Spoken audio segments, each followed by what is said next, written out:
ঢাকার উত্তরা এলাকার milestone school and কলেজে বিমান বাহিনীর একটি প্রশিক্ষণ বিমান অনাকাঙ্ক্ষিতভাবে দুর্ঘটনার কবলে পড়ে। এই দুর্ঘটনার খবর জানাজানি হওয়ার পর থেকেই এলাকা জুড়ে তৈরি হয় চরম আতঙ্ক এবং উদ্বেগ। প্রত্যক্ষদর্শীরা জানান, বিকট শব্দে একটি প্রশিক্ষণ বিমান স্কুল ভবনের কাছে ভেঙে পড়ে এবং মুহূর্তেই আগুন লেগে যায়। এই ঘটনায় নিহতদের মধ্যে ১৭ জন শিশু রয়েছে বলে জানিয়েছেন প্রধান উপদেষ্টার বিশেষ সহকারী অধ্যাপক ডক্টর মোহাম্মদ সাইদুর রহমান। সোমবার রাত ৮:৩০টার দিকে ঢাকার জাতীয় বার্ন ও প্লাস্টিক সার্জারি ইনস্টিটিউটে এক সংবাদ ব্রিফিংয়ে এই তথ্য তুলে ধরেন তিনি। ব্রিফিংয়ে তিনি বলেন, নিহত শিশুদের মধ্যে ৭ জনের মরদেহ এতটাই ক্ষতিগ্রস্ত হয়েছে যে তাৎক্ষণিকভাবে শনাক্ত করা সম্ভব হয়নি। এসব মরদেহের পরিচয় নির্ধারণে ডিএনএ পরীক্ষার প্রয়োজন হতে পারে বলে জানান সংশ্লিষ্ট চিকিৎসকরা। তিনি আরও বলেন, নিহতদের পরিবারের সদস্যরা ইতোমধ্যেই হাসপাতালের সহায়তায় আইনি প্রক্রিয়া অনুসরণ করছেন। এদিকে এই দুর্ঘটনায় আহত হয়েছেন আরও অনেক মানুষ।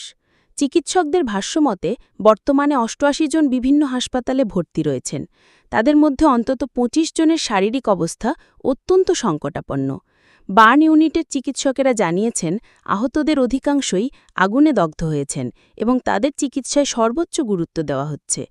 প্রশাসনের পক্ষ থেকে জানানো হয়েছে, এই দুর্ঘটনার কারণ অনুসন্ধানে একটি উচ্চ পর্যায়ের তদন্ত কমিটি গঠন করা হয়েছে।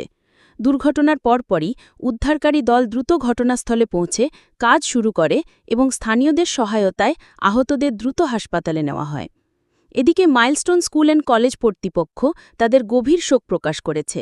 তারা নিহত ও আহতদের পরিবারের প্রতি সহানুভূতি জানিয়ে বলেছে, এটি একটি হৃদয়বিদারক ঘটনা এবং পুরো প্রতিষ্ঠান এই শোক বহন করছে।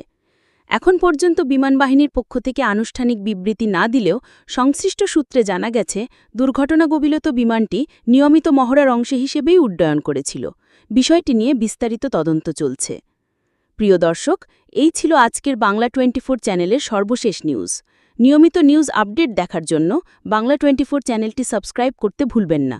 দেখা হচ্ছে খুব শিগগিরই নতুন আরেকটি ভিডিওর সাথে থাকার জন্য ধন্যবাদ।